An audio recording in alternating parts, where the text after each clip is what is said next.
Coming back from our break.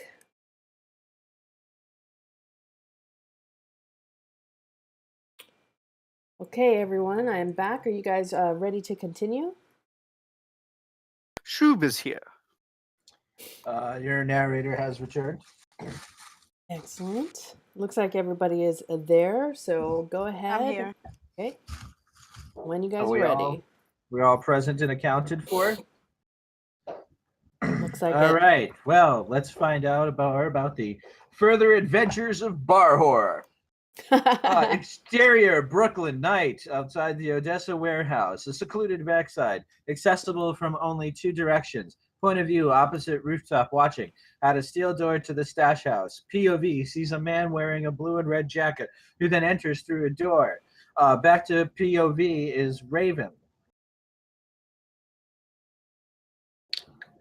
What are you up to, Terry Conrad?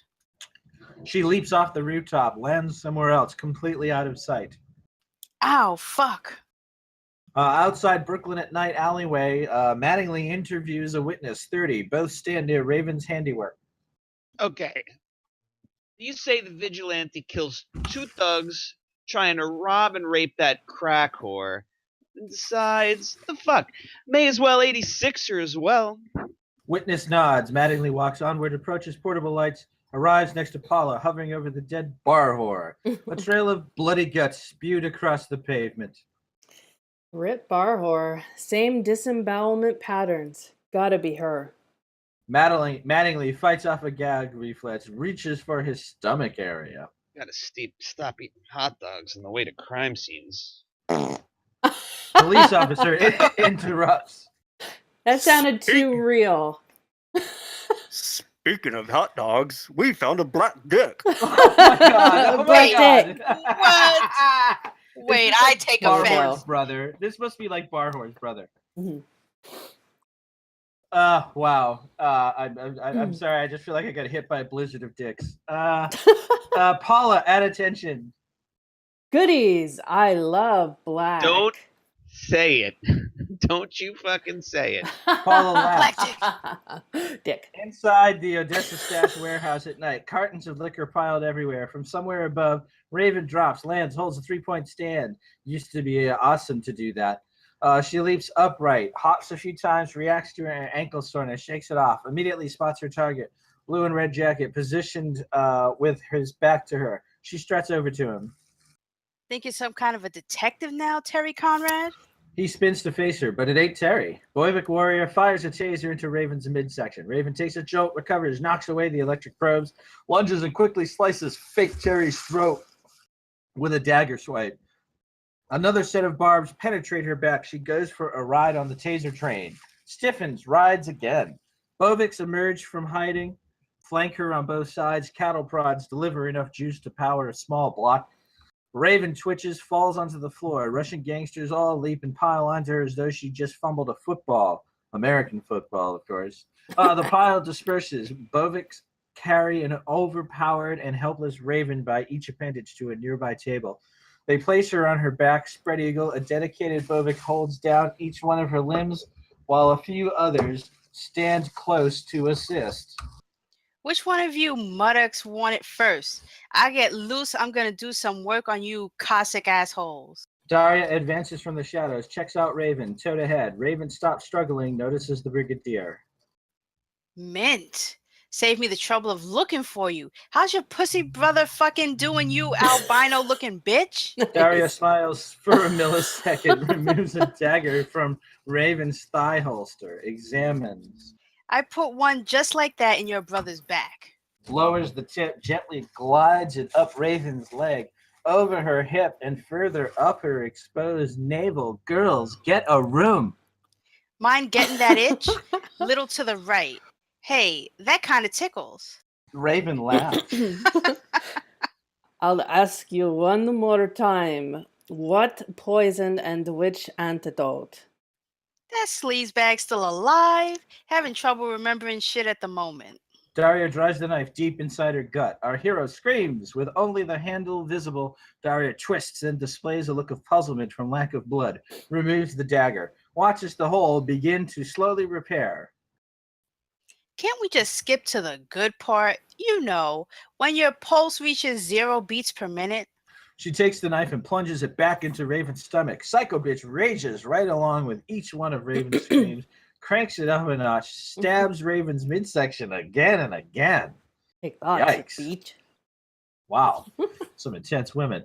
At the mezzanine office to the warehouse, second floor, captive in a chair, and armed Bobik looms behind. Sound of Raven screaming. Bobik smiles, slaps Terry across the back of his head.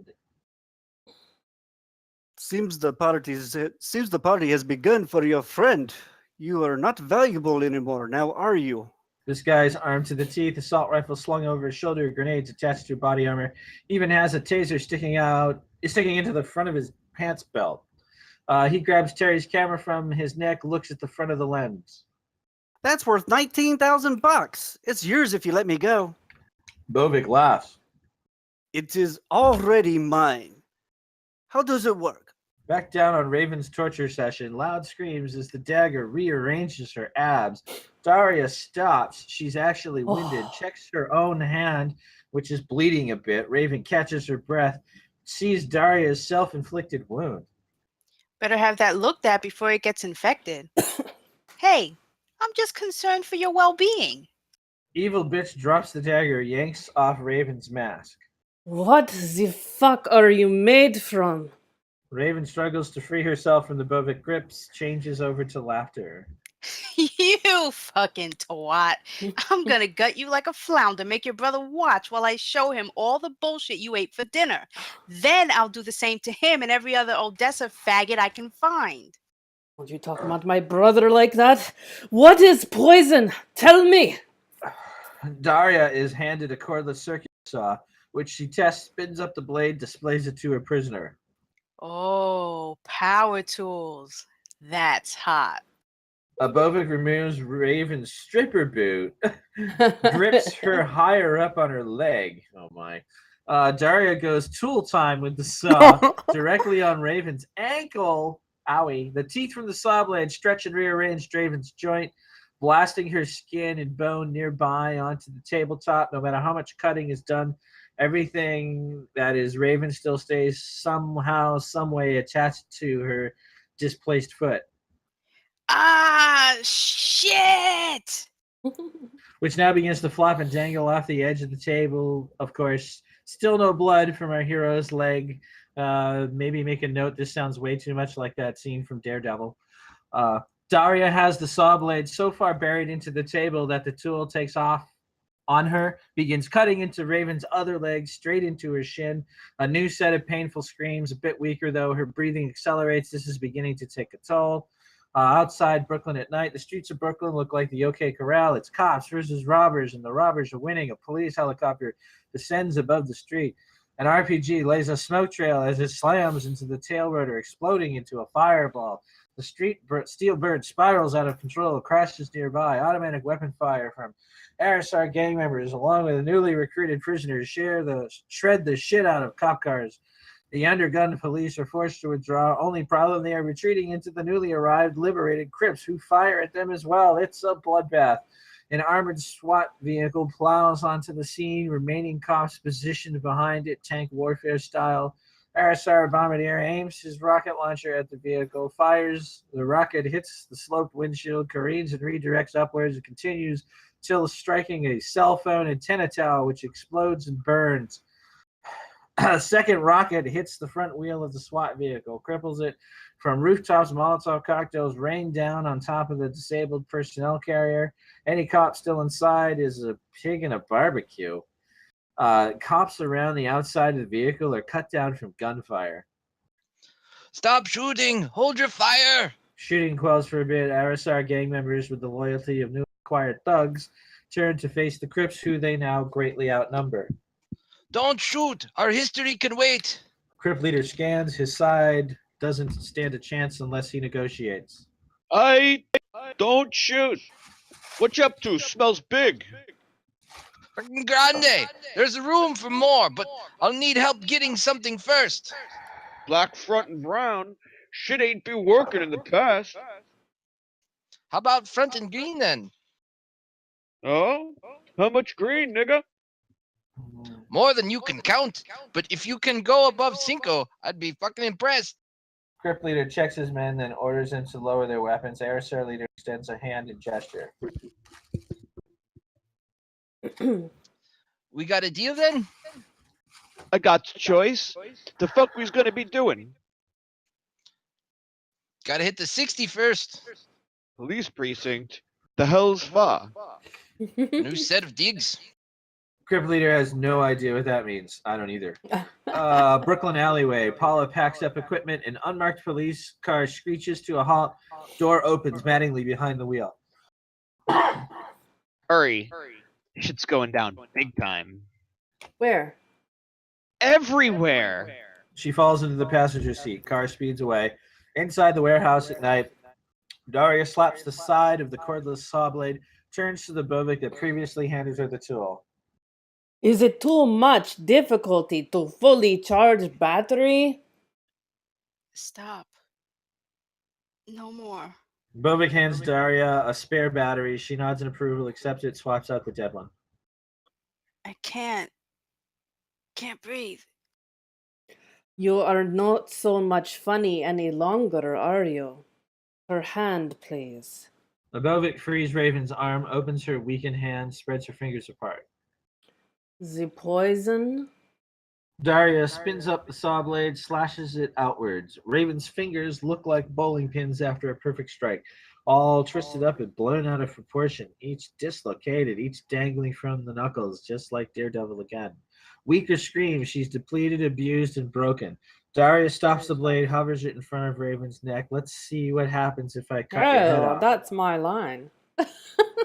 Okay, I'll let you have it, just this once. Let's see what happens if I cut your head off. She spins it up. Stop, I'll tell you, stop. I'm listening. Hemolysis from Bushman beetle. Poison. Daria dials a number on her cell phone. You better be telling me the truth, and for your sake, it better bring back Petro. She can't get a phone connection, hangs up, turns angrily to her subordinates. No bars. Which Durak forget to pay wireless bill? Boviks check their own phones, all register same disappointment. Daria hands the saw to a Bovik. Have fun with her until I return. Exit Daria through a garage door. Mezzanine office, second floor warehouse. Terry visually instructs the Bovik on camera usage. Now, this right here is a Leica lens. You know, I've been thinking, you guys are a big operation. You need a loyal liaison to the outside world. I can be just that guy. Just teach us all the camera, fat man. It is very nice lens indeed. Bovik looks straight into it. Terry snaps a picture. LED flash fires off into his eye. Russian. Terry lunges for the taser, still tucked into the front of his pants, then pushes the dry fire side button. Zap! Bovik's balls sizzle for almost 50,000 volts. Owie. Terry removes the taser, aims at his dumb face point blank, and pulls the trigger. Taser bars blast outward and stick into each Bovik eye. Yikes! Electricity jolts into his brain. Terry panics, pauses, can barely believe what he just did. The body falls, wires still connected to eyeballs. He drops the taser, rushes to the window, looks down onto the table, hears and sees back down on Raven's torture session. Raven's ankle slowly repairs itself, starts to look like a foot again. Boviks continue to hold down her weakened body. Who likes the breast meat? They all laugh. Asshole Bovik spins up the saw, moves it close to Raven's left tit. The mezzanine warehouse. Terry looks at the dead Bovik, retrieves a frag grenade from his body, then takes back his camera. My camera, jerk. Back at the window, he pulls the pin out. Sorry, Raven. This is gonna hurt them way more than you. Tosses the primed grenade out the window. Back down on Raven's torture session. Grenade falls, hits the table right between Raven's spread legs, bounces up, tumbles at Bovik eye level. On the aghast faces of all the helpless Russians, boom! Everyone takes shrapnel at close range. Warriors are blown back to the ground, each very disabled. on Terry, stumbling down the stairs, arrives at the mess he just created, steps over twitching Bovik bodies, begins photographing. Raven's out cold. Raven! Raven, wake up! She lays motionless on the table. On top of everything she's been through, add shrapnel holes and searing scars from the grenade blast. The original door swings open. Dante enters, pistol pointed at them. FBI, let me see your hands. Help! She needs help! Dante cautiously arrives at the table. Can't believe what he's seeing. My, I gotta get her out of here. it was a grenade blast? She's dead, man. They're all dead. He backs away. This is a crime scene. Terry lifts her off the table, struggles, not going to happen. She flops back down, parts still dangling. He turns to Dante. Get her out of here. She'll heal. Dante holsters. Who did this? He looks Terry up and down, then with disbelief. Who did? Terry sits Raven up, her head falls limply into his chest. Hurry before that frosty psycho bitch comes back. Dante points at Raven. This is the psycho bitch. Gets a clearer look at Raven's face. Is that Tonya from the Animal Hotel? You know her? I asked her out to dinner one time. Terry retrieves her mask and boots, appears jealous. Wait, did she say yes? Dante snaps back into the moment. He attempts to dial out from his cell phone, holds it up, realizes he doesn't have a connection. More of these guys are coming back. Terry nods. Dante tosses Raven over his shoulder, quickly heads to the door. She needs chicken lo mein, fast. What? You think I'm taking yours for Chinese food? You out of your mind? Well, here's your chance to go out to dinner with her. They exit the warehouse to the outside alley, scamper to the road, arrive at Dante's car. Terry climbs into the back seat, receives Raven's limp body. Snap! Dante handcuffs her, begins dialing on his cell. Is that necessary? Dante with a look, you kidding? Checks his cell. Lucky you're not in cuffs. No self-service. Damn it! Hops into the driver's seat, slams on the gas. The car speeds off. Meanwhile, inside the Children's Brooklyn Museum at night, Bovik defends the unconscious Petrovic and the doctor. Gunfire echoes from the hallway. Another Bovik frantically enters. Last stand. Dozens of them, all armed. They overturn a table, dig in, aim into the hallway, ready for all hell to bust loose. Gunfire subsides, sound of slicing, screaming, then enter Daria, her white suit splattered with fresh blood, wields two Makaido short swords, both stained red. Wipes blood from her cheek, insanely scans for something else to slice, still in vicious kill mode. Inside the NYPD 61st precinct, retreating cops are riddled with bullets. Criminals are killing everyone in the building, including civilian employees. Shooting slows. In the basement, RSR leader enters the equipment room. He smiles at his posse members after locating his prize. Chemical warfare protection suits. They loot. Outside in Brooklyn, Dante's car is speeding through West Brighton. Inside Dante's car, Raven wakes, looks around, sees Terry. Where am I? Raven, I thought you were a gunner. Your boot. Offers the boot so she can stick her fully repaired foot back into it. Whose clothes are these? Who's Raven? Who are you? Oh God, please don't kill me. She covers herself up, weeps. Not Raven, gotta be Tanya. I don't think this is Raven. What the hell is going on back there? Dante Dugantes? Terry chuckles at his name, stops after seeing they are both quite serious. She fidgets in her seat, sniffles. Handcuffs? I'm under arrest? I didn't do anything wrong. Dante powers up the police radio, mounts it under the dash, tosses a folder to the back seat. Terry opens and examines. Her name is Totyana Gustov, born in Kazan, Russia. Her family pissed off the wrong people, somehow survived the hit from the Odessa Mafia 3 years ago, went into hiding. She's worth billions. How did you know she was the vigilante? Kinda abused my powers a bit.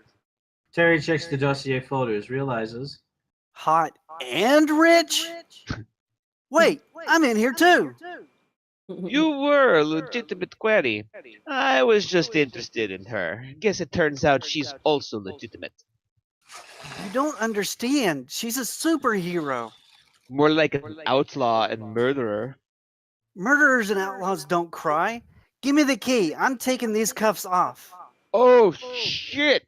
Through the front windshield, malcontents open fire into their car. Tanya screams.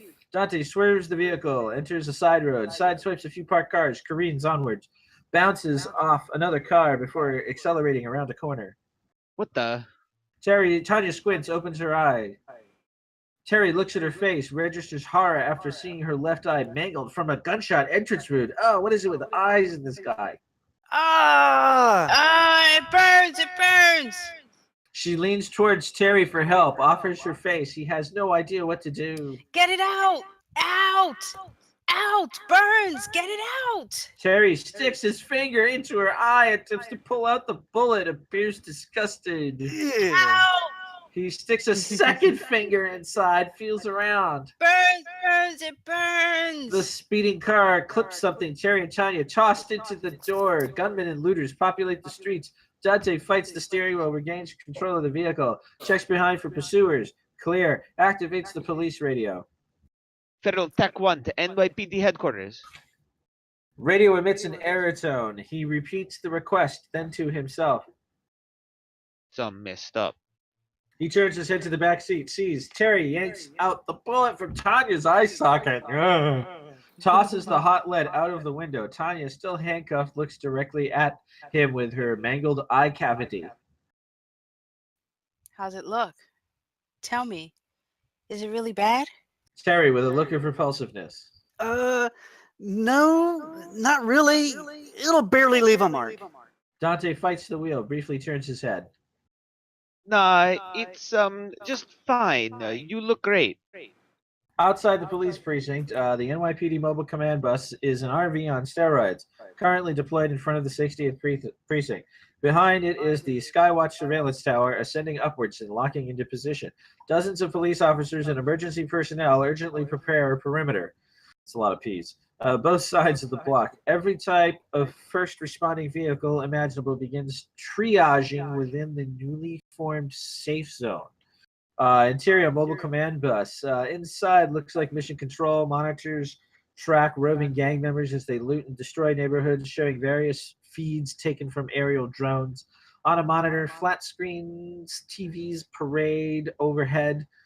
Armenian suits draped over shoulders, sneaker boxes tucked under arms. The looting has begun. Even the locals get in on the act. Door opens. Mattingly and Paula already inside stand and salute. NYPD Chief Bartley, 60, appears to have never turned down a Guinness. Maybe walked in from a nearby pub. Situation. Captain Ultan, 40, gotta be former military, straight as an arrow, wears her whites tight and bright. Chaos. 61st overrun. Multiple sector cars and SWAT units down. We lost local cell phone comms, internet, public security cameras, and our police band repeaters. Mattingly whispers to Paula. How come the drones still work? Their sat relayed to us. The detective nods his head as though knew it all along. How long till we're back up and running? All I keep hearing is, we're working on it. The chief studies the monitors. The malcontents resemble ants scurrying around, destroying shit. The foreign terrorist militia? Not likely. Local gangs busted out the scum from the demilitarized zone, armed them up. What a relief. Glad it's only a domestic scenario. On Paula, she gives the chief's an idiot look to Mattingly. She then sees a monitor tracking the Arisar gang. They carry the chemical suits from the 61st Police Precinct front door into waiting vehicles. Our perimeter is secure, right? Affirmative. I have all available units, including riot and anti-gang, assembled and ready. Just say the word and... Good. Keep them here until the feds arrive. Give those that wish to destroy space to do so. Perplexed faces everywhere. Sir, those are our neighborhoods being destroyed and our neighbors forced to barricade inside their own homes. These are not just some protest. We stay put. I'm not taking any more casualties over this. Fucking police unions will have my head as it is. It'll quell itself. Always does. A drone recorded criminals stealing chemical warfare suits from the 61st, which means That they probably just think we're gonna use riot gas. Who are you, lad? is that bourbon I smell?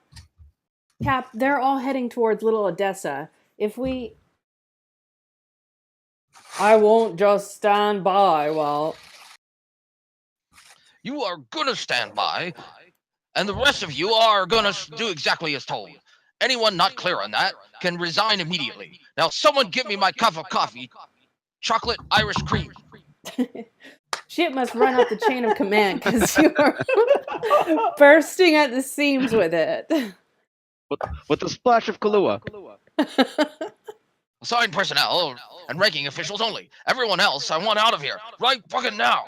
Especially you, toots. What are you calling toots? Is that Toots or I think it was Toots? me. Toots. Toots. It's Toots? toots. Is that supposed to be Toots. toots or toots? I don't It's know, because toots. firstly, I think the captain I needs, don't toot. needs more estrogen shots. You know, I think her estrogen, her regimen needs to be up. Exterior Brooklyn. That didn't sound like a straight woman to you? I was trying to Brooklyn do police- reversal of expectations. Annaline's You- girlfriend. You succeeded Yes. amazingly well. Exterior Brooklyn Police Precinct. Mattingly and Paula exit the command bus. They walk. Asshole called me Toots. Thanks for the help in there. You picked a great time to retire your mouth. Hey, I told you. Yeah, you're retiring. Tell me every other day. By the way, when did you grow that set of cojones? You like them? She arrives at his car, gets into the driver's seat. Hey, we were told to stand fast. The fuck you think you're going? Gang steal chem suits, then head towards Little Odessa. Coincidence? I think not. She thinks for a beat, then realizes she's fucking serious. Car engine starts. Wait. Leaving here is such a bad idea. Mattingly falls into the passenger seat. My pension. Buckle up for safety. You drive way too fast. You know that, right? She grins, slams her foot onto the gas pedal. Goodyear treads Woo! melt against pavement. Inside Dante's car, Tanya leans forward, tries to reposition her hands in the cuffs. Her eye already looks way better. Sorry, I burped. I think I can see again. A little bit. My foot's killing me. Starving. Terry removes and displays a crushed fortune cookie. Hand feeds it to her. Where are we going? Like riding with two kids back there. She's going to jail. You can take a cab home from the precinct. Raven, you gotta tell him who you are. What you can do. Who's Raven? Please, help me. This is some kind of bullshit act you're pulling on me? Because it ain't working. Not for a second. Outside Brooklyn at night, burning cars block the road. Dante stops his car. From above, Molotov cocktails rain down, explode. He reverses, too late. Fire spreads everywhere. The outside of his car is quickly engulfed in flames. No other choice. They must stop and exit. They scurry for cover. Dante draws his pistol, fires upwards and into a balcony. It's an undesirable. Body falls to the concrete. Terry ushers Tanya behind the cover of another vehicle. Dante joins, sees the lifeless body. Holy jeez! I just killed that guy! I'm 6 ahead of you. We'll have to jog the rest. Jog? Can't you call for reinforcements, backup, or whatever you guys call it? You heard. Police radio's down and my phone ain't working. We need to go west. Back to 60th and Fist. At least take her cuffs off. Tanya cowers against the car, petrified with fear. Yeah. Think I'm stupid? Terry contemplates, waits to retort. Dante aims his flashlight up the dark road. They move out. Outside the New York harbor at night, the Russian cargo ship Andromeda makes way up the New York Narrows. In the background, the lights from the Verrazano Narrows Bridge illuminate the skyline. Interior Andromeda, captain's quarters. In front of the door to the captain's quarters stops the ship's captain, 65, white-bearded, old Russian sea dog. He looks tense, exhales, pauses before knocking on the door to his own damn cabin. It opens to a monstrous shape of a naked man. Hello. Think a young Schwarzenegger, a UFC fighter plus tons of roids, even the patented Terminator sunglasses at night. With respect, Victor, you wanted to know when docking at Brooklyn Terminal. Victor, 28, serious as an IRS agent auditing a Tea Party Republican, whips his groin with a towel. Behind him, blonde triplets, 20s, exhausted, naked, draped over the bed, tattooed head to toe with twisted images of naked and tortured bodies, each already fucked to multiple orgasms. What? What? I don't know. I don't even. I can't even. The captain sees them Literally, you and can't. swallows a lump in his throat. Is cargo container fully modified? As requested, may I ask what is purpose? The behemoth that is Victor slams the door into the captain's face. Guess that's a no to the captain's inquiry. Outside of Odessa headquarters, Odessa warriors fight at RSR gang members. They provide cover fire as the Novichok is loaded into a white van. Crip members advance right side flank. Weapon cycle. Odessa slowly gets picked off one by one. A brave Mafia warrior is the last to defend the van. He is firing at RSR gunman, doesn't see Crip leader sneak up behind him and go Bushmaster with his machete. Yikes. Odessa collapses into his own pool of blood. Arriving tires loudly screech. Mattingly fires from the passenger side window as Paula rams the front of the car into the Crip leader, driving him into a brick wall, crushed like a little clay. Oh, Cop car gets sprayed with automatic gunfire. Both cops exit and seek cover behind their own vehicle, struggle to gather tactical intelligence. Mattingly reveals an ankle holster, draws a baby Glock, passes it to Paula. Oh, she gets the baby gun. That's so The sweet. fuck? Is it pink too? Shit. Make them count. RSR advances, gunfire flies, glass shatters, loud explosions echo throughout the block. The crates. You see the name on the side? Huh? The what? Novichok. It's a Russian bioweapon, 10 times more powerful than sarin gas. I'm more worried about the lead poisoning. That's why they stole the biosuits. They intend on deploying it. RSR leader gets behind the wheel of a van, tries to start it up, difficulty turning the engine over. Dante arrives behind him, opens fire towards RSR. Terry pulls Tanya behind the cover of a steel dumpster. Outside the police precinct, SWAT Sergeant 36 salutes Captain Ulton as she arrives at his armored personnel carrier, parked behind the police perimeter. Ultan gets into the driver's seat. Cap, what's the plan? Chief won't authorize action. Anyone asks, I stole your vehicle and didn't say a word afterwards. The sergeant to his curious officers. Squad, fire into the Bearcat. Sergeant, I'm disobeying direct orders. I can't ask you or your men to jeopardize careers. SWAT cops climb into the carrier. Boss, anyone asks? We're hiding in the back of the transport. I won't say a word afterwards. Captain, with a slow head shake and a brief smile, drives away with a team of six. Outside Brooklyn, Mattingly and Dante rise to return fire. The slides on their service weapons lock back. They return to cover. I'm out. Same. RSR member fires a full spread. Paula, still crouched behind an automobile, rises, snipes the RSR member in the middle of his mouth. Bends, checks her weapon. She's now empty. Pockets the gun, flips open a tactical knife. Did we lose audio? Hang on for a sec, guys.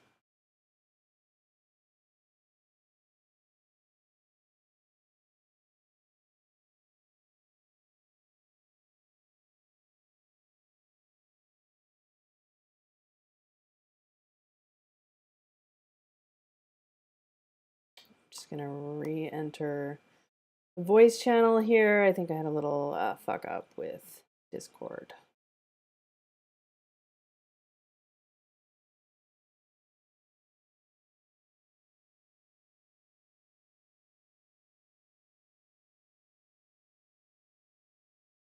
Hmm.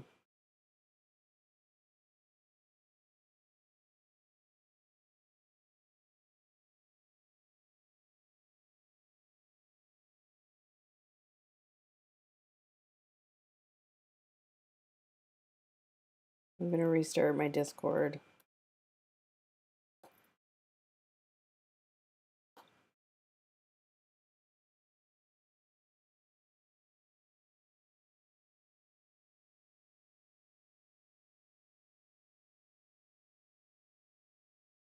Let's see. I remember where we left off too.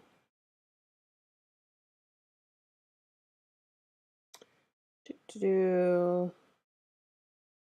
Let's all go to the lobby. Let's all go to the lobby. Let's all go to the lobby. Do. Like why it was Dante with Okay, I'm Attic, back. right? So sorry about that, guys. My Discord fucked up. I'm trying to Do think you of know where where we you were lost at. it? Like around Airborne? Yeah, if you go from Airborne, that should be fine. Okay. Airborne, a news helicopter chops the air above. It hovers in place to film the battle. On Tanya, cowering behind the dumpster. Metallic clanking as lead strikes the dumpster. Terry holds her and immediately displays hard realization of the situation. We're not gonna make it. Terry leans and kisses Tanya on the lips, who then breaks away from him, her eyes wide and then squint with intensity. Close on the handcuffs, still secured behind her back. Crack, her thumbs easily dislocate. Hands instantly slip free, the bindings fall freely onto the pavement. Whack, she smacks him across his face. He winces. Are you fucking out of your mind, Terry Conrad? Terry realizes Raven, you're back. You think? Where's my mask? Terry produces. She puts it on. You got some explaining to do. First, you blow me up. Then, you take advantage of a girl in bondage. You can't possibly be that fucking desperate, can you? She stands, looks around. We'll deal with it after I find that albino bitch. Nearby gunfire ricochets. Malcontents are advancing. Raven, look out. Who the fuck's these dickbags? SWAT carrier arrives. Criminal gunfire tracks the cops. Mattingly and Dante withdraw to its armored rear. Raven climbs, leaps from the top of the dumpster, lands, and carves up some dickbags with precision dagger slices. Paula sees an opportunity, makes a hobbled run for the armored carrier, slips, falls to the street. She slowly crawls. Mattingly sprints to help her, pushes her towards the vehicle, takes a round to the side of his own leg. Ah! And that's when it gets real interesting, folks. Okay.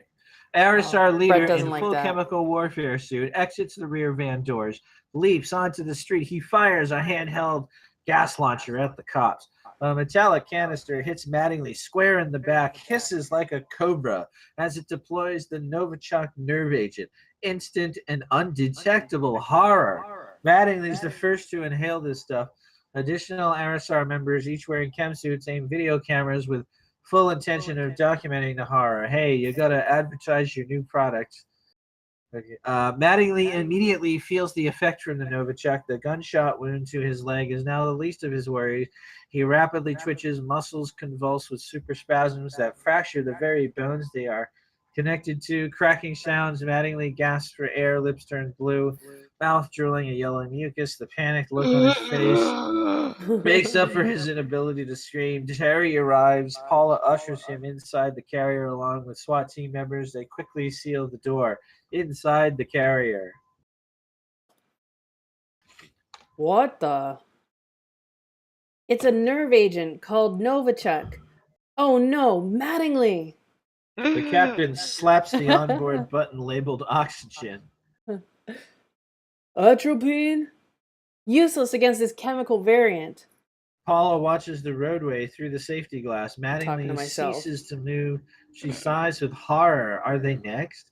Was the door closed in time? Oh no! Oh no! Outside the carrier, Raven sprints, picks up the canister, examines. Novichok appears to have zero. She flips it into the dumpster, cartwheels, evades incoming gas fire, tosses daggers, hits criminals with pinpoint precision. Is there nothing that this Mary Sue can't do? RSR leader fires another canister into the street, turns to reload with more product from the back of the van. Raven leaps, rolls towards him, sweeps his leg, rips off his protective headgear. He has no choice but to inhale. Smells minty fresh, don't it? Leader rolls around the street, gasps for air as the fumes of death enter into his lungs. You wouldn't wish this awful shit on your worst enemy. His muscles constrict, bones loudly snap. Ew. Raven cartwheels, spin kicks another RSR member, stabs him right side of his head. The van tires screech as it drives away. Daria, mouth covered with a rebreather, sits behind the wheel. Inside, she jams on the brakes. Back van doors slam shut, slams the accelerator, and races onward. Outside, the van is replaced by insane motorcycle gang member. Cackles, fires off defensive cover rounds for the escaping van. Raven dodges the lead, cartwheels, does a wicked gymnastic move while charging the cyclist, spins, flips, and lands on the seat behind him. Simultaneously plunges a dagger into each of his temples, tosses his dead body away from the bike, grabs the handlebar, turns the bike, yanks the throttle to full, accelerates in pursuit of the white van. Wow, Black Widow, eat your heart out. A flawless move from our hero, a perfect 10. She leans forward on the bike, arches her backside. Inside the armored carrier, Captain leaps into the driver's seat. I'm backing us out of here. The van, that quantity of Novichok can't take out all of Manhattan. Can't take out all of Manhattan. I'm sorry.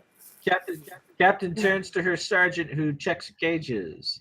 She ought to hold an airtight seal for at least 20 minutes, Captain. The captain drops it in drive, nails the gas, looks through the slick windshield, and scans the road. Anyone see it? Where did it go? Oh, sorry, I'm rushing. Where- Fuck.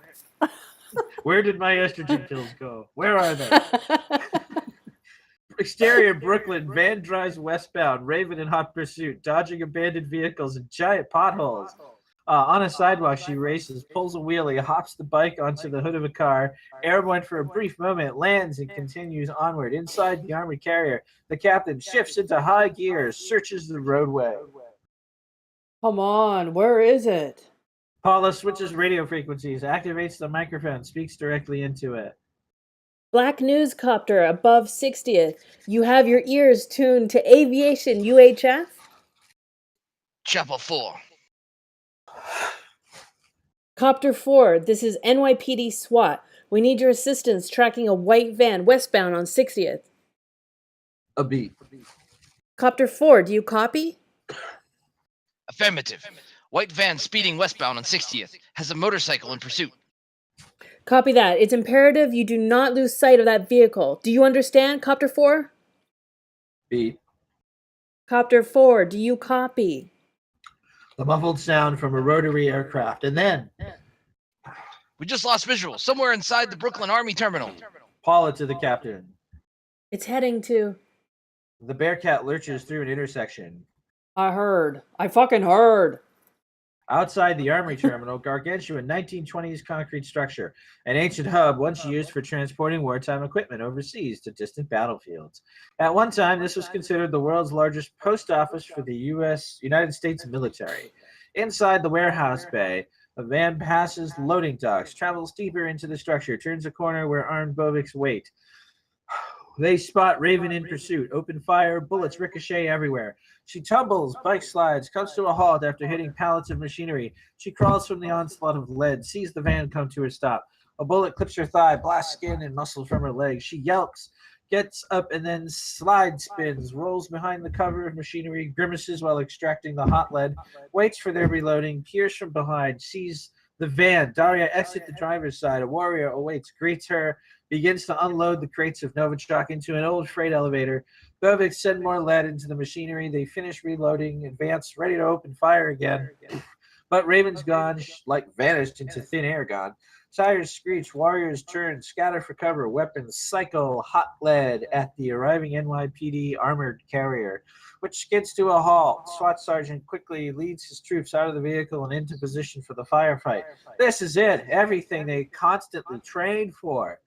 The cargo elevator. The final crate of Novichok is now inside the elevator next to Daria. A door begins to close. Bovik remains alertly by her side. Inside the carrier, Dante and Paula reload their pistol magazines with fresh ammo. The captain preps for an onboard assault rifle and hopefully some dialogue. 0 comms to inform headquarters of our location. No one knows where we are. We got to get this done by ourselves. She turns to Terry, Dante, and Paula. You three, lock the door and stay here. Terry snaps a picture of her. Do that again and I'll break that over your head. The captain exits, shuts the rear doors, joins the others in the firefight with the Boviks. On the left is a stairwell. We can get around them and intercept the Novichok. Got to be kidding me. They'll just guess us again. None of them are wearing protected... Who farted? None of them are wearing protected suits. They won't risk it. I'll bet there's a boat waiting nearby. I'm just here for vigilante. The one in the elevator wearing white. She's a high-level Odessa officer. That's who the vigilante is after. A beat, then a reluctant FBI agent. Good. I hope you're right. Terry moves to the exit. You're told to stay here. So were you. Besides, I'm a reporter, see? Terry flashes his credentials, snaps a picture of them. Paula briefly smiles. You're really looking to get your ass shot off, aren't you? They exit. In a hallway, concrete corridors stretch as far as the eye can focus. The Novichok is stacked on a cart and being wheeled down the hallway by a Bovik. Daria is on point. In the warehouse bay, SWAT Sergeant Ames takes out a dug-in Bovik. Machine gun fire exchanges between both sides. Bay doors open. Out steps Evil Odessa flamethrower guy. Armored head to toe, straight out of Lethal Weapon 3. Sprays napalm at the SWAT officers. Assault rifle rounds clank harmlessly off of his chest. It really is. Fall back. They back up to the carrier. All previous gains now lost. Napalm engulfs the cop's back. He bursts into flames, loudly screams at his riot gear, melts into his skin. Behind the human arsonist, Raven pounces, carves the jugular of an unsuspecting Bovik, spins and launches a dagger into the ear of a second gunman, who instantly drops to the floor. She uses her speed, rolls to the rear of the flamethrower, grabs, reaches, spins the valve on the fuel tank, and just like that, she disables his fuel flow.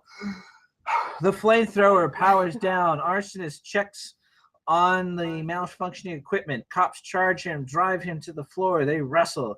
The captain Ames places the red dot from her rifle laser onto Raven's chest. A stare down. I've been shot enough for one day. A short moment later, the captain lowers her weapon, nods her head in appreciation. Raven turns, sprints to the freight elevator. Several floors higher, Dante and Paula fire at a single Bovik from the cover of a hallway corner. Their pistols are a tough matchup for the long gun holding them at bay. Back and forth, the firefight ensues. Inside a storage bay, multiple rows of double doors line a far wall. Daria enters, pushes the Novichok cart into the only open set, turns ready to secure the deadly weapon inside, sees Raven. You are most persistent, but time for play is over.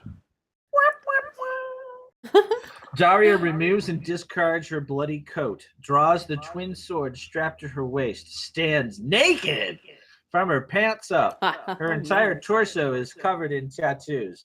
Three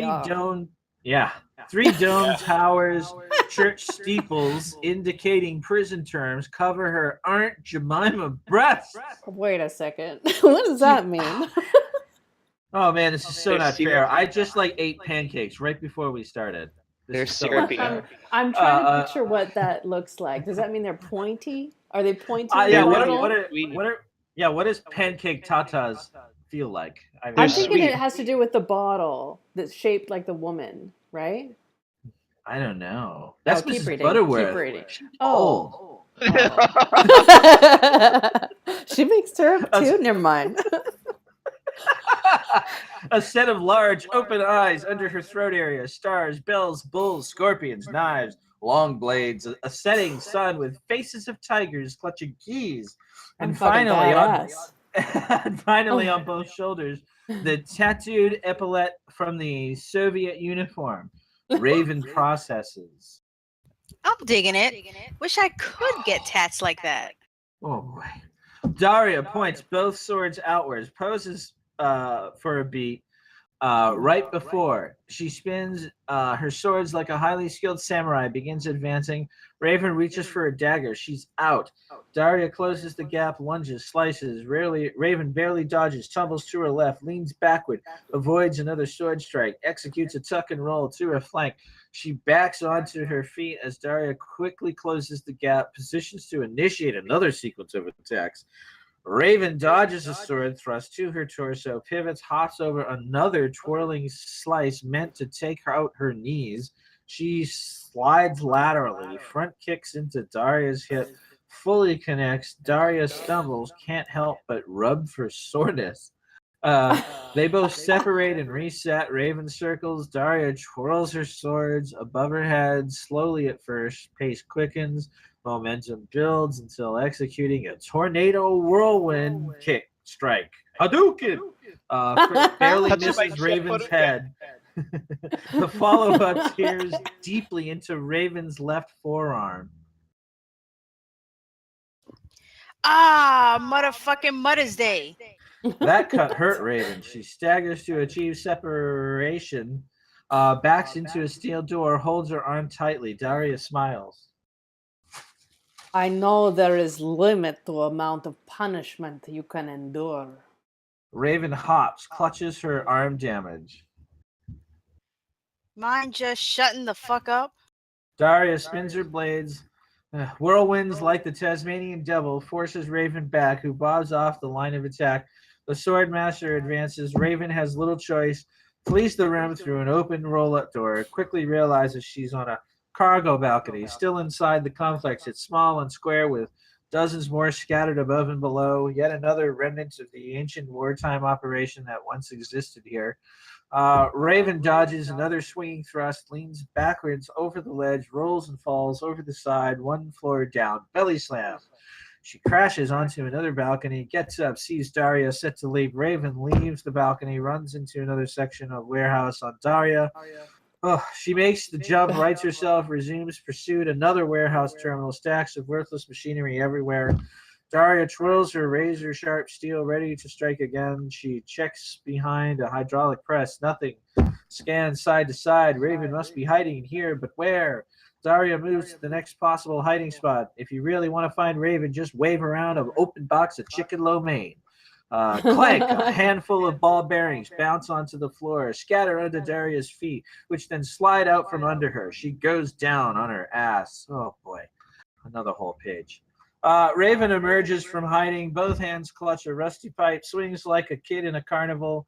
A sword parries the pipe, offhand sword counterstrikes, and then slices into Raven's shin. Painful sighs as both ladies are now prone on the floor. Ground fighting time. Raven rolls, punches deep into Daria's side, got some good force behind it. Crack, evil bitch screams. Must have been the sound of a broken You want to river break tube. me? Jesus. I could pick up the narration if you want. Take a I think break. I can make it now. There we go. Okay, I got it. It's up to you, Brett. It's up to you. I'm gonna whip this bitch. Okay. On Raven, an evasive roll, but thank you guys. Slow to her feet, gets up, holds her disabled arm, reaches to check her shin, and just like that, she lost sight of Daria, frantically turns, looks around for her opponent. A tattooed arm swings and locks across her neck. Daria, from directly behind, drives a sword up and through Raven's back, front of Raven's chest. Yikes. So the curved point of the sword shape as it disfigures the middle of our hero's chest. Up and outward, 2 feet of sharp sword skin emerges from between her tits. Raven screams, then headbutts to the rear, catches Daria in the face, the sound of her nose cartilage deviating. Daria releases her grip on the now impaled Raven, covers her bloody face. Raven turns, staggers, howls, then charges straight into the front of Daria. Both bodies meet head on. Sword handle still buried deep within Raven's back. Her momentum drives the forward-facing sword skin directly into the front of Daria's heart, which easily emerges from her naked back. Why don't you take the next Ouch. page? There's a whole nother page. Can you take over for me on top Russian of page 91, blood. please? Thank you. Russian blood explodes outward, splashes down the backside of Daria. They face each other, both skewered together into one. Their equal momentum ceases when both strike a chain link partition. Eyes lock. One set remains determined, another set is moments from bleeding out and dying. Both opponents close enough to share an intimate moment. Now, what have we learned? Daria chokes on her own blood, then immediately dies. Raven pushes her dead face away, struggles for separation, the sound of gooey, bloody, closing flesh as they part. Raven reaches behind her back for the hilt. Getting the sword out is going to be a hell of a bitch. In the hallway, Dante and Paula are still pinned down at the end of the hallway. Bullets ricochet off concrete walls and floors. The gunfire ceases. Dante emerges, about to advance, stops, sees a small canister bounce and roll directly at him. It's a flashbang, a blinding white flash, a deafening noise, and then distortion. Eardrums begin to recover. The sound of coughing. Smoke quickly dissipates. Dante, down on the floor, gingerly rolls to his side, looks around, sees Paula, also prone and incapacitated, further focuses on a set of combat boots belonging to a charging Bovik. Angry guy wants to ginsu him with a big-ass combat knife. Dante checks the floor for his firearm. Where the hell is it? He staggers to his feet. Bovik's about to plunge his blade into the vulnerable agent. Boom! A single gunshot. The warrior falls to the floor, drops the knife. Hands clutch his side, even with his heart level. Chalk up another bad guy. Dante scans, sees Terry pointing a smoking gun, and then stands motionless in an utter disbelief of what he just did. Paula regains her footing. Nice shot. Storage bay. Raven stumbles back into the loading bay, still not fully healed. She then spots the Novichok chart, returning it to safety back in the storage bay. Here's a thud inside the long, dark container. Re-enters the opening to investigate. Inside the container, spring-loaded prison bars snap shut, trapping Raven within. She turns, pounds on the steel, feels for a release. No dice. The container lifts up and away from the bay. Steel, solid cargo doors snap shut, concealing her inside. Outside in the terminal harbor docks, spotlights work overtime. Raven's prison container rises via a cargo crane. It swings out and over the dock, settles high above. The Russian cargo vessel Andromeda. Container lowers and disappears below the deck. Thank you for the relief. I'm back if you'd like me to take. I'll finish this section. Prop wash sprays over the docks. Andromeda's thrusters work hard to station keep. In the loading bay, Dante and Paula both arrive. They immediately notice the Novichok chart, move to secure. On the other end, SWAT units enter and quickly take a defensive position. Police, don't move! Sorry, that was Russian. Police, don't shoot! Satisfied from the response, all weapons lower. They carefully gather to inspect the bioweapon. Didn't I tell you to stay put? Paula shifts through the crates. The Novichok canisters are secure. She turns to Dante, displays a victory grin. We got it! We got the Novichok!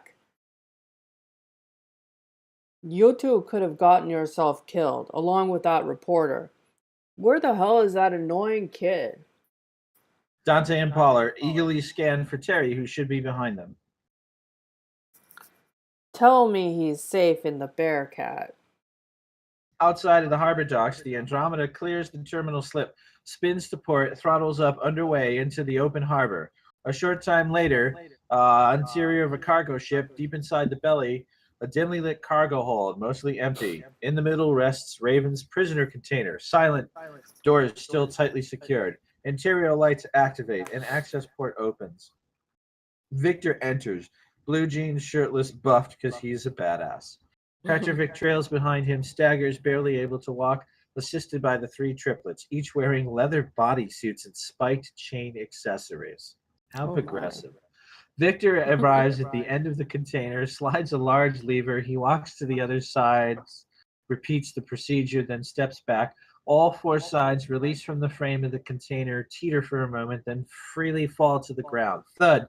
Steel prison bars expose. In the middle of the cage, upside down, hangs Raven. Her arms folded, relaxed as all hell. Is she freaking sleeping? Victor moves for a closer look.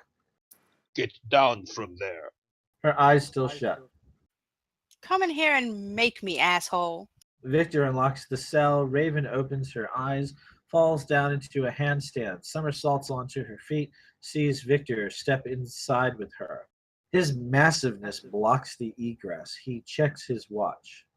I suspected you would surface sooner than later, Pichka. Baby bird my ass. Darya is dead and the police have your Novichok. You killed my family, so I'll be returning the favor. Nobody will stop me. Victor laughs. Novichok, such a messy asset. I have warehouses more in Motherland. Standing right before me is a weapon to claim all of Russia. The sole reason I'm here. Raven chuckles. If you're stupid enough to think I'll join you, then you make Petrovic look like Einstein. Petrovic inquisitively turns to the triplets. Who is Einstein person? The triplets giggle in unison. Victor produces a large knife, holds it in front of his gigantic chest, flips it between his fingers like a carnival knife thrower. Got plans for that? He fires the knife at her face. She catches the point with her palm. It drives deep into her hand. She pulls it out, shows him the closing hole. Victor nods. He likes what he sees. Raven calculates her options for a beat, then grins at Victor. Tightly grips the knife handle, clenches her teeth. Charges full speed, spins midair, thrusts the point of the knife outward and straight at Victor's heart. And Victor remains perfectly still, arms extended outward, lets her stab him as hard as she can. The blade enters into Victor's chest all the way up to the hilt, directly into the middle of his heart.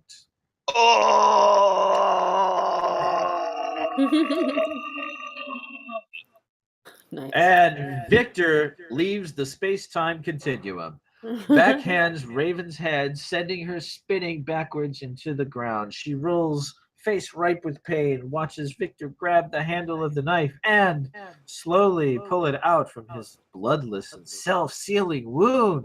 Raven stares in disbelief. Victor exhales. 1 week sail to Motherland. You have much training still to do, Pichka. Together, we shall rule entire world forever.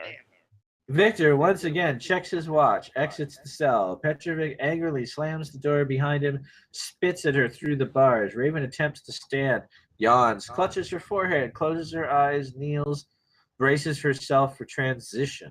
Looks around, evaluates her whereabouts. She is now Tanya, scared, confused.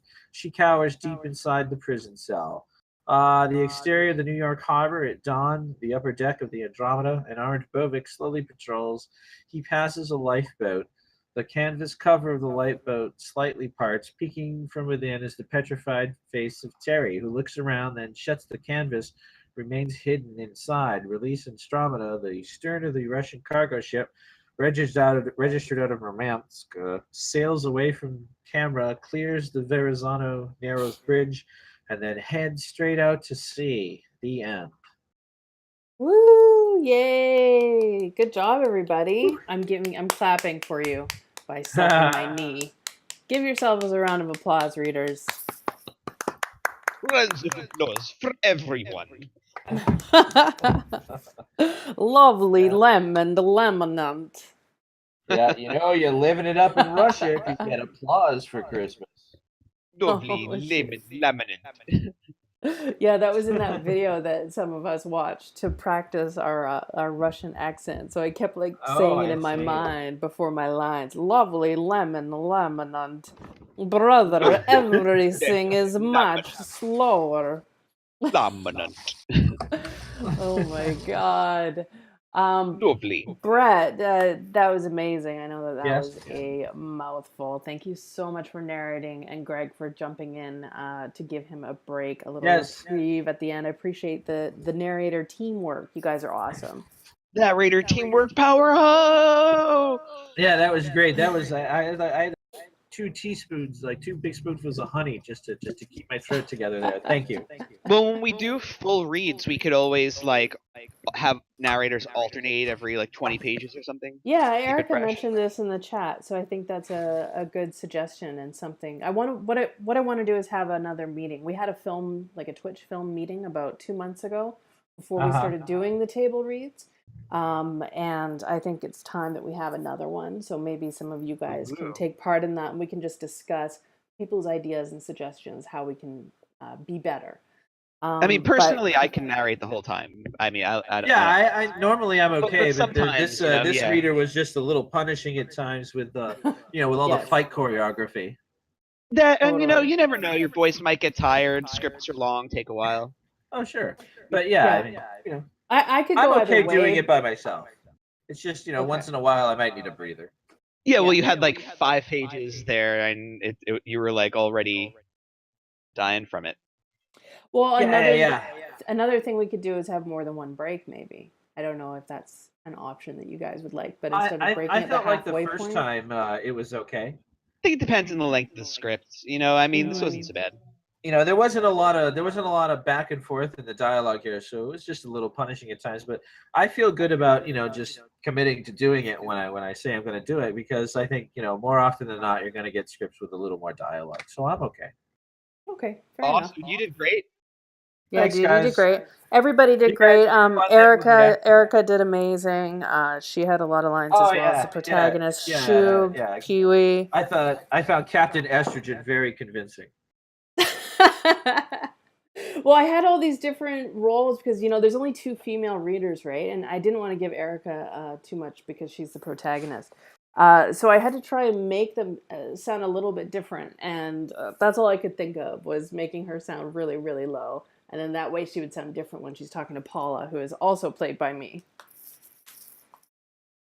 Right. Yeah, right. So thank you, Tony, for giving us permission to read your script on our Twitch stream. Really appreciate that. I personally, I don't watch a lot of action movies, nor do I watch a lot of superhero movies. It's very rare for me. There's just a few. Someone was talking about Jessica Jones. I've watched that, but you were referencing Daredevil. I never saw that. So it's hard for me to judge it as an action Have you seen superhero The movie. Matrix? I have seen The Matrix, but I mean everybody's seen The Matrix, right? Oh, if But, I said Daredevil during the reading, I'm sorry. I meant to say Deadpool. Oh, you went to see. Well, you know, now I don't 'cause remember what the that was in scene- reference to. Yeah, I'm sorry. I'm really said Daredevil by mistake, but no, I meant the scenes in the movie version of Deadpool where Ryan Reynolds is his body parts are all flopping around, except he's not all bloody and covered in gore, but it's the same kind of tone. Gotcha. Okay. Yeah, It I really get it. reminded me of that whole sequence, which was also played up for laughs in the Deadpool movie. Gotcha. Erica has to take off to have dinner, I believe, because she hasn't eaten all day. So bye, Erica. Thank you so much. Bye, Erica. Bye, You Erica. did a great job Bye. reading for Raven. Bye. Be sure to follow We're all Erica. raving She and ranting about also. That's so Raven. That was a really great read, Erica. So please follow Erica Drayton. She's also a Twitch streamer. She's a writer. She writes screenplays and novels, and does lots of cool creative stuff. So she's a really good person to follow. Erica so, DeRaven. yeah. So one thing I was saying in the chat was I liked the writer's sense of humor that he put into the prose. However, as time went on, I felt like taking that back a little bit because it seemed like it was starting to become too much of the writer's voice. Being that I don't watch action movies, I can get easily bored by a lot of boring action fight sequences. So that's why I appreciated that it was kind of funny the way that it was written. What do you guys think about the pros? I'm definitely not all that qualified to talk, but I am a big consumer of action films, so I'm going to go ahead and just spout my opinion. Anyway, I think that one of the lost arts of action films is that really all you need is decent fight choreography. A lot of movies have relatively simple concepts, but decent fight, a decent choreographer that makes things that aren't over the top ridiculous, like Charlie Angels 2, over the top ridiculous. Nobody really fell for that, but a lot of other films, it's very subtle. I mean, The Mechanic is one of the more well loved ones for that. And I don't know about the script itself, but I know for the sake of whenever it comes onto the screen, that's way more important. When it comes to the pros here, first I'll start with the positive. I mean, regarding choreography and things of that nature, not like stylistic and stuff. First off, it's smart of the writer to make sure that he separates everything into separate sections. Like never will you find a line that's well, very rarely you'll find a line that's 4 lines. Like you have a lot of 1 and 2 line things. I think the problem with the prose, and maybe it's going to become more clear to the author because we had this out loud read through, is the staccato nature. You have like 2 different schools when it comes to writing. You have people who will write full sentences, and then people who will write in broken segments in order to move things forward quickly. And here, I think the staccato nature of the prose made it more difficult for a dreamer to read than if it was full sentences the whole while. So I think a takeaway for the action prose would be to go through everything, and for each separate number of lines, try to make it a full sentence that portrays one solid visual image. For example, here she lands, rolls, dash dash, springs airborne, dash dash, quickly tumbles to the last gunman. Like that's an example of something where, okay, you have this springs airborne in the middle of these dashes. Maybe it could be a full sentence, and springs airborne could be all capitalized to bring attention to springs airborne, but put that in a more easy to read package of a sentence. Does that note make sense to everybody? Sort of. Yeah, I think maybe a little more sentence structure and putting some of the description on a diet wouldn't be such a bad thing. I watch. Admittedly, I do watch the DC comic shows on CW. I watch Arrow and Legends of Tomorrow and The Flash. So I do like those shows, and I did write a Mission Impossible style action film that got reviewed by Carson in 2015. So I do like action sequences a lot, and there's 2 reasons why I like them. I like them when they show me something that I haven't seen before, and sometimes that could be even just superficial. For instance, like I watched The Conjuring 2 recently, and the superficial change was, oh, we're in jolly old England, and that was enough for me. I loved the aesthetic, the differences, the costuming, the kids, the environment. It Wait, was I'm enough confused. What was how is there? What show was it that there's a shift with England? The Conjuring 2. I was talking about the movie The Conjuring 2. For instance, just the one big difference here is just it's in England. That's all that's really different. It's still the same kind of ghost story in a house. The first one was in America. Yeah, the first one was in America. It emulated classic Amityville horror movie. So you're saying basically just by having something as simple as a change in location, it creates an entire tonal shift to the work. That sometimes can be enough to make a scene memorable. So are you saying perhaps that this script should have a tonal change in terms of maybe shifting the location? I don't know, but what my general point is 2 parts. One part is find a way to make your action set pieces stand out, which I didn't in that film. I thought Anthony did a great job of the fight choreography and everything. That was all very visual, but I can't say that. Oh yeah, that car chase set piece, or that set piece where they were both hanging off of that steel girder above certain death. I didn't feel like there was any of the set pieces that really stood out that way.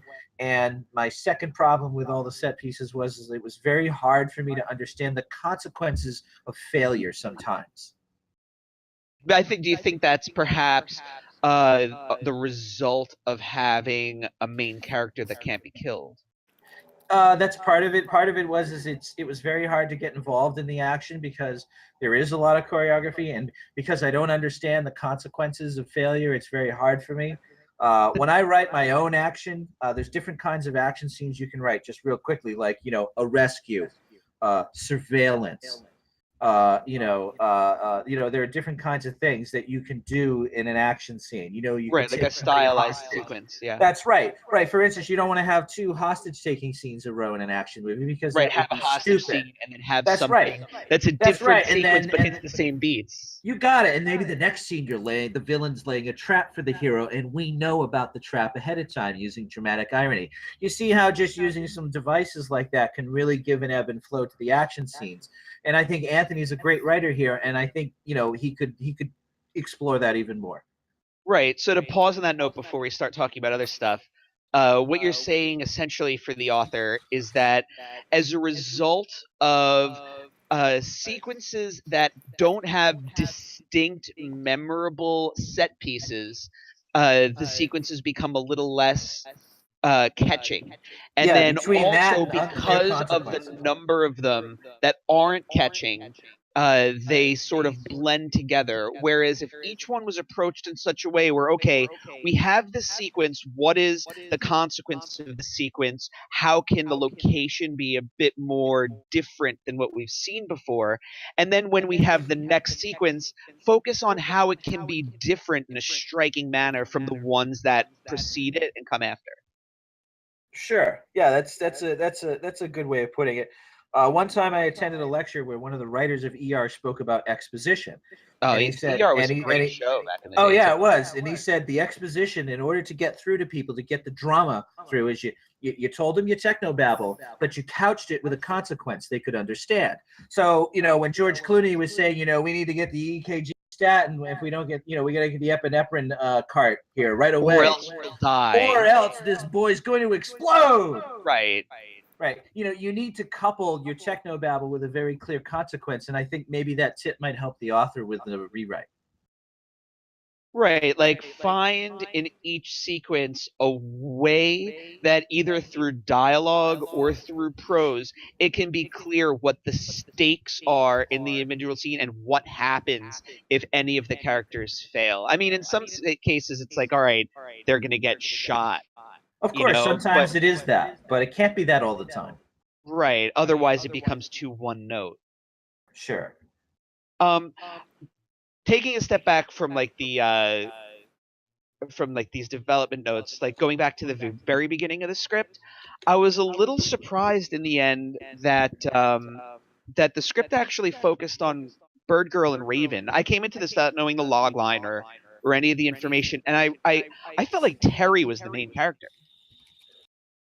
And I thought he was going to be because he's the normal guy in this wackadoo world that we can relate to. Right. By the time we were like 30 pages in, I had scribbled some notes here where I was thinking, all right, maybe there should be a scene in the beginning where we open with Terry and see him.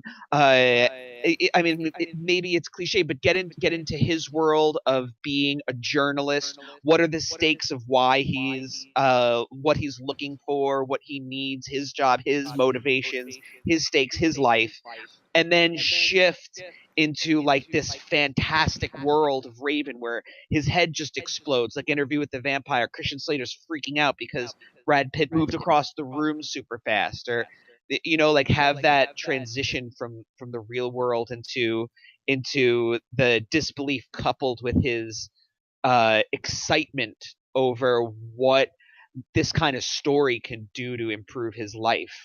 Right. But then by the time we reach page 30 and we're focusing so much on Raven, I began to wonder maybe the script should begin more with understanding the duality between Raven and Tatiana.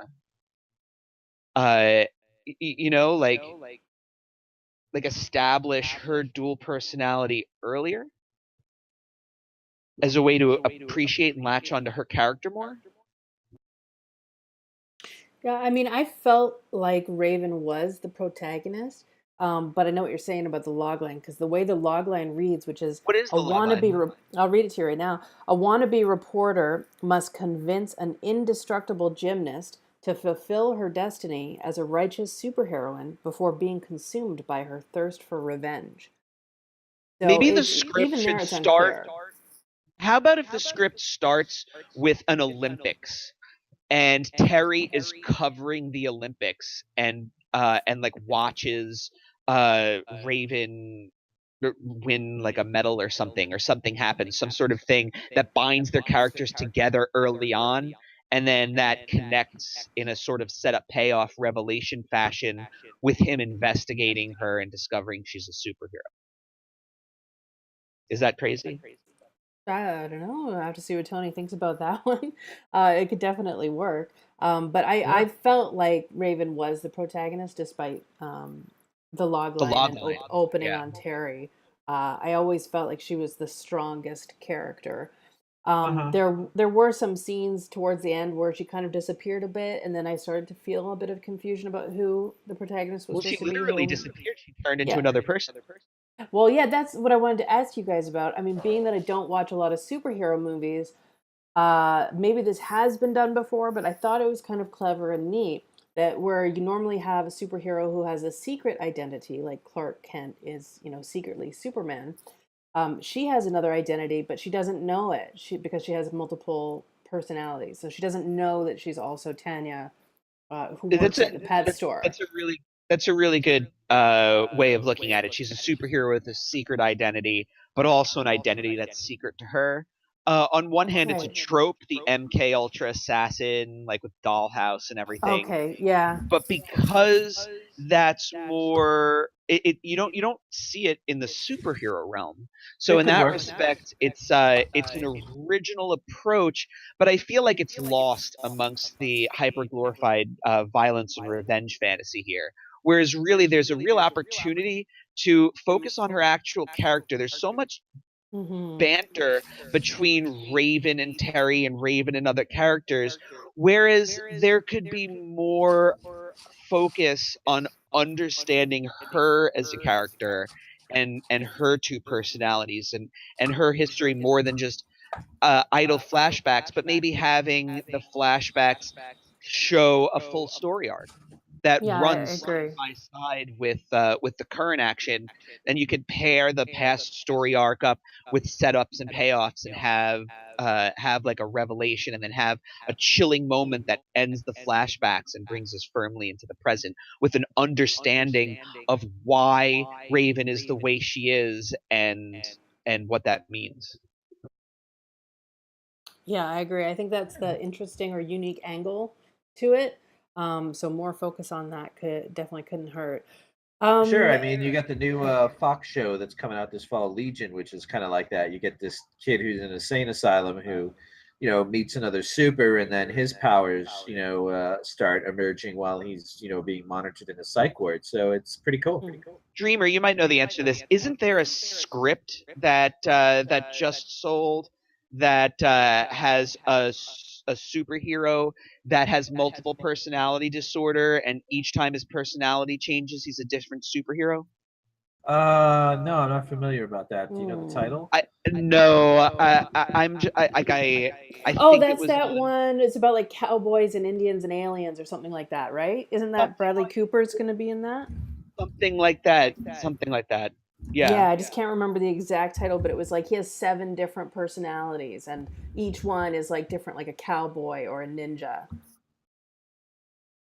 Yeah. Huh. I just gotta look it up right now. I know it was on Script Shadow recently, and Carson was saying that was like actor bait. Oh, I see. Cowboy Ninja Viking. That's the one. Cowboy Ninja Viking. Right. The worst fucking title ever. I think it was Chris Pratt that was supposed to be in it. It's based on a comic book. Right. Based on a comic book. Well, in that case. Image Comics 2009. Yeah.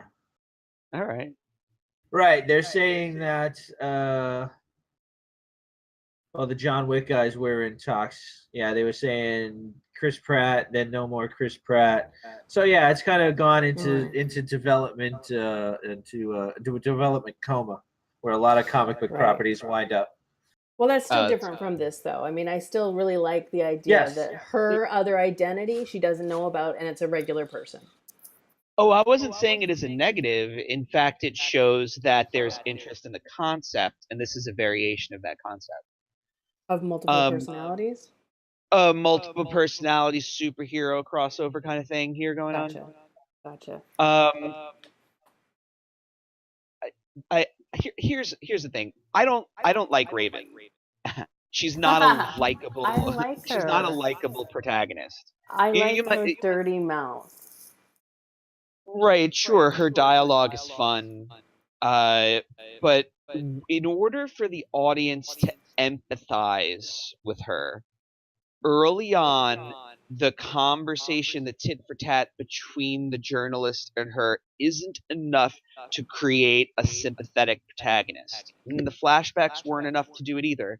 I think that there needs to be a focus more on her personality, her history, maybe create like a past connection between Terry and her, bring us into her eyes a little bit more. So that like sure, it can start off with her being a foul mouthed, rude bitch, but it needs to develop into this moment where we really understand why she's doing what she's doing, and that it isn't just this revenge fantasy playing out. Does that make sense? Yeah, it does to me. I'm just trying to remember Yeah. now if there was like a moment where we saw a vulnerable side of her or a soft side. I can't think of it. Yeah, when she was Tatiana. The whole premise is Right. that Raven doesn't have that soft side, which means we have to get to know her not as little Tatiana, but and just like she learns her powers, but we want to have those moments of little Tatiana where we're learning about her. Yeah. You know? Yeah, I see what you're saying. Like okay, we meet her on bottom of page 12, or somewhere around there, where she's got page bottom of page 11. She's 6, and then like it transitions. It was like a power revelation. It's not a character revelation. Yeah, I see what you're saying. It's tough. It's tough to get that and have this character that's a badass superhero bitch that's gonna violently kill bad guys, but then also make her a sympathetic protagonist where we understand her activity and understand her emotions. Yeah, I hear ya. Erica has just come back, so I was just replying to her in the text. Sorry. Shub is having some Discord issues, so I'm just going to read his comments in the Twitch chat. He says, I really liked the story. I liked Raven, and the fact that Terry was trying to convince her to use her superpower for more than just revenge.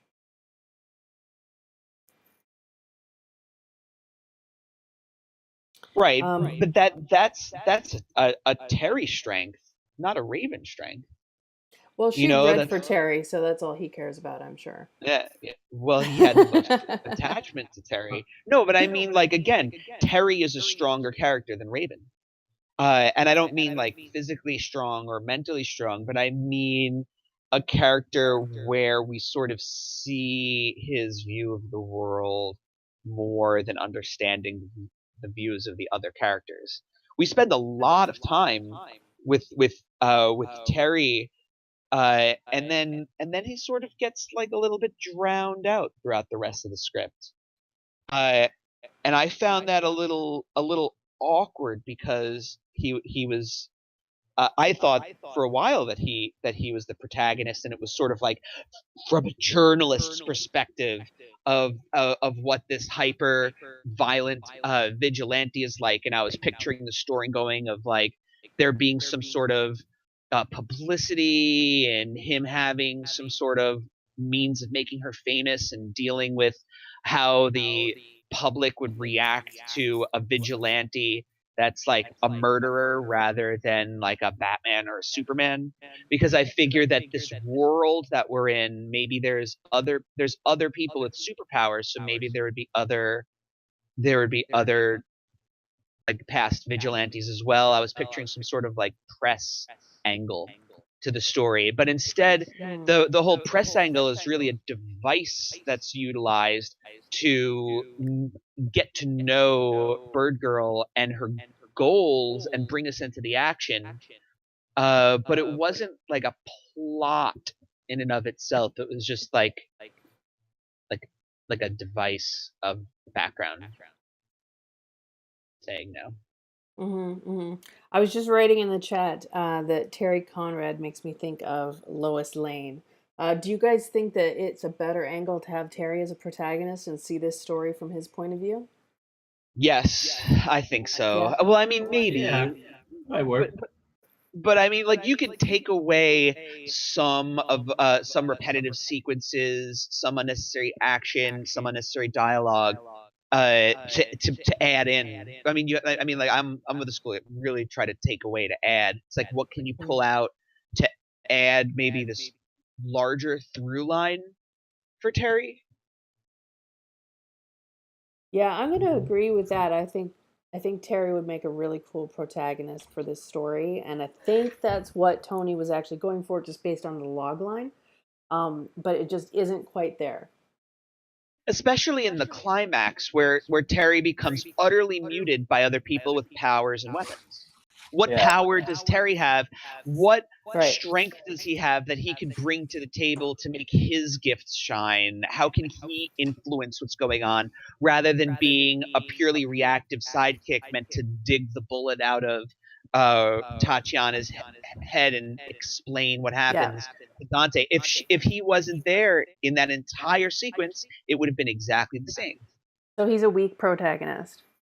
At the moment, what happens is he needs a stronger arc, and I agree with Shub, agreeing with my comment, which is that they could meet earlier in some fashion and have a connection where he, as a journalist, digs up this information and then finds out and then has the stalking moment, then meets her, and maybe we could factor in some really strong dramatic irony in that perhaps Terry learns what Dante did so easily. Dante finds out she's Tatiana. You really expect that this guy can do it 1, 2, 3, whereas a professional journalist isn't going to be able to dig up this information.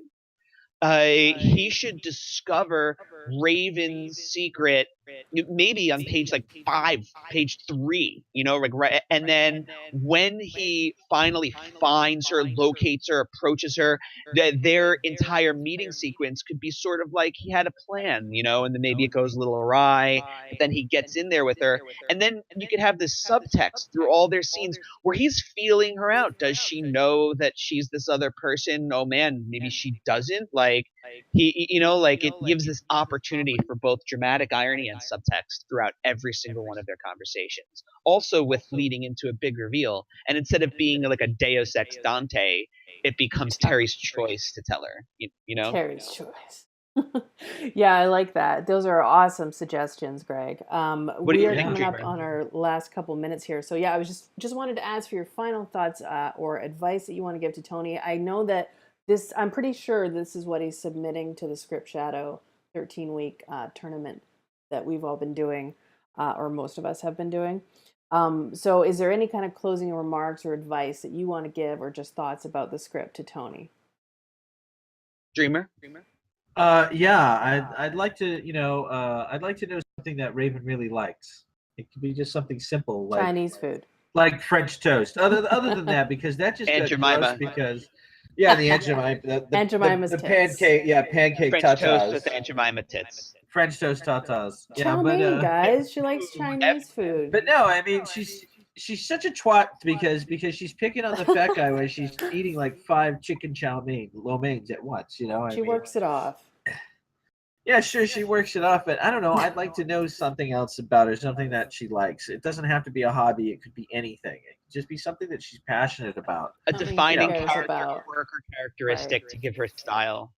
Yeah, just give me a beat on her. You know, because I she's get so it. hard to identify with because of all of her. Isn't No. you know? I just was looking for some human parts of her. That I gotcha. My Next. my overall comments. Overall, I didn't like it. I think that it has a lot of Uh-oh. strengths, but I think the biggest problem is that we all right. I like, didn't like it being a strong way of putting it, but the problem is that there's a lot of disparate action and glorified violence, but there needs to be an emotional through line to connect to emotionally, to connect with the reader. There needs to be emotion in this script, and at the moment there's a disassociation. There's crazy shit going on, and Chief Bartley wants a chocolate Irish cream coffee. You know, this disassociation with the seriousness and the grounded after effects of violence is creates a lack of tension, a lack of connection with the audience, and it becomes gratuitous.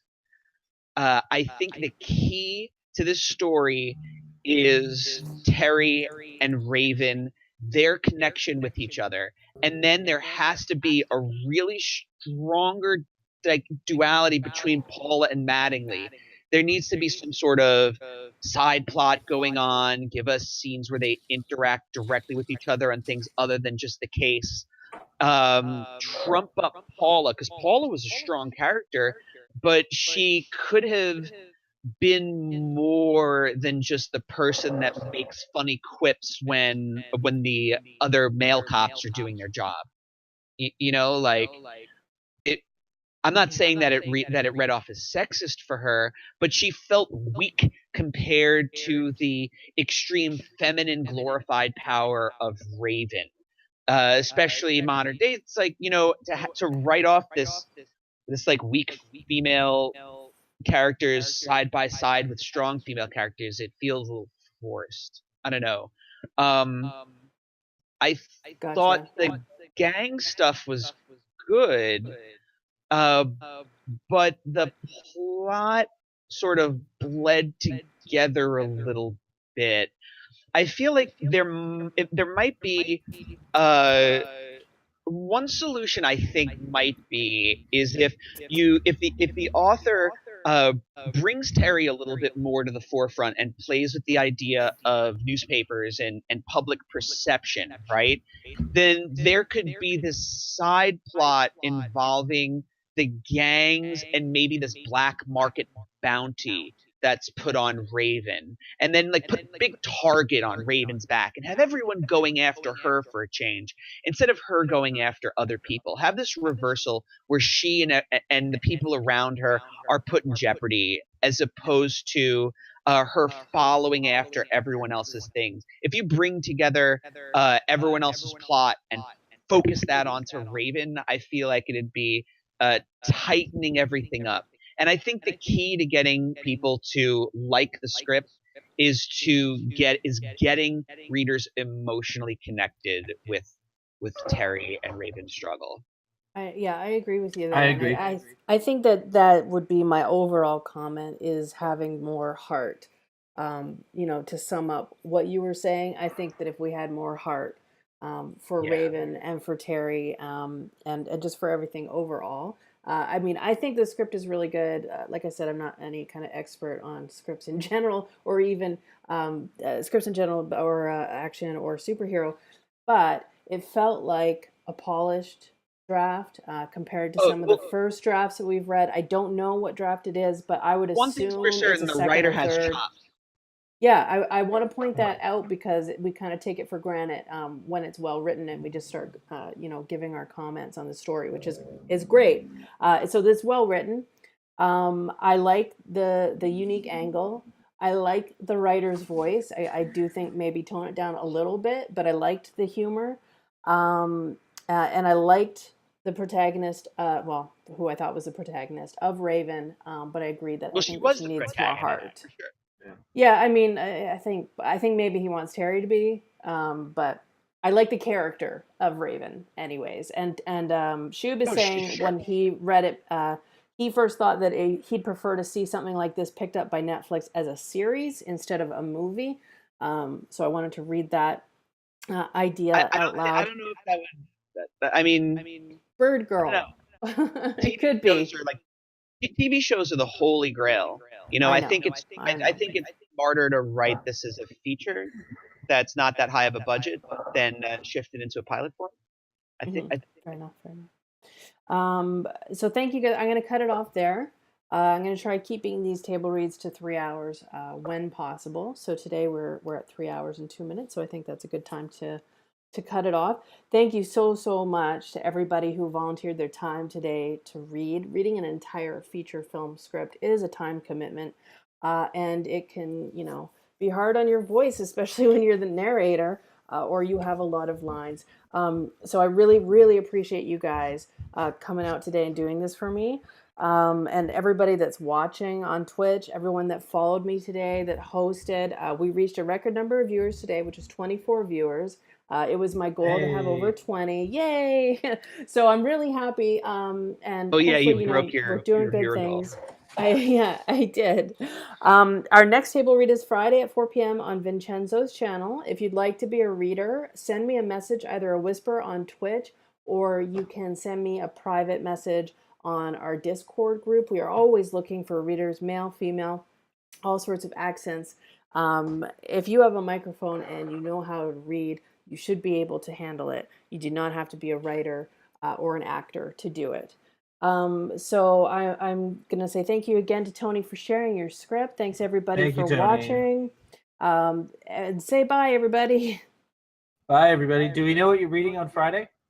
Yes, we are reading Devon's black comedy, or should I say a dark comedy about slavery called Antebellum. Yes, so Dark Erica, comedy about I meant to American say slavery. Yeah, I think so. I meant to say dark comedy, and then I had black people in my mind, so I said black comedy. But It's the same thing. It's the same thing. Oh God! So because, as you know, Erica is black, she's going to be reading every single role. So that should be really fun. No, I'm just kidding. That's just the joke. It should be incredibly offensive, but I think that's what Devon is going for, and he's black, so it's okay. So I'm looking forward to Shotgun narrator. I'll read it with appropriate gravitas. Very serious subject. There you go. You will be the narrator. So yeah, hopefully you guys will be available. Just send me a message. Let me know if any of you regulars would like to be a part of Fridays, or message Vince, because it will be hosted on Vince's channel. And with that, I am going to sign off. Thanks everybody for watching, and have a great Sunday night. Bye. Bye.